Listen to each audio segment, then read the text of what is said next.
ஒருத்தர் ஒரு கொலைகாரர் இருக்கார், கொலை பண்ணிட்டே இருக்காரு அவர். அது தப்புன்னு ஒரு கட்டத்துல அவருக்கு தெரிய வந்துடுது. கொலை பண்ணக்கூடாது, தப்புன்னு தெரிய வந்துடுது. அவர் திருந்திடுறாரு. இப்போ யார் யாரெல்லாம் கொலை பண்றாங்களோ அவங்க கிட்ட போய் அவர் வந்து கொலை பண்ணாதீங்க, அது தப்புன்னு சொல்றாரு. அப்படி சொல்றது நம்ம தப்புன்னு சொல்லுவோமா? சொல்ல மாட்டோம். அதை எப்படி நம்ம அதை தப்புன்னு சொல்ல மாட்டோமோ அதே போலதான் இந்த உயிர்களை கொல்லக்கூடாதுங்கிறது நம்ம சொல்றது. அறிவு விளக்கம் வந்து அவருக்கு என்னதான் நம்ம சொன்னாலும் அந்த அறிவு விளக்கம் வந்து எனக்கே கூட நம்ம செய்யறது தப்புன்னு உள்ளுணர்வு இருந்தாலும் அந்த தெளிவு வரும்போது தான் நான் ஏன் விட்டேன். இப்போ நிறைய பேர் சாப்பிட்றவங்களும் தப்புன்னு உள்ள தெரிஞ்சுமே தான் சாப்பிட்றாங்க.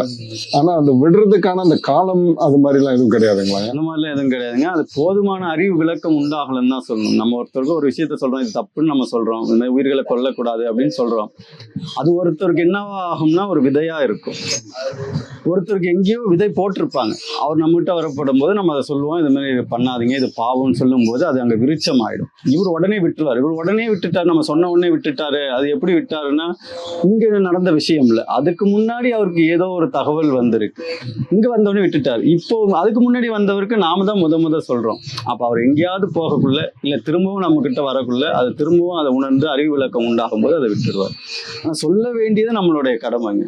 ஏன்னா நமக்கு தெரியும் இல்லைங்களா, இது தப்பு அப்படிங்கிறது தெரியும்.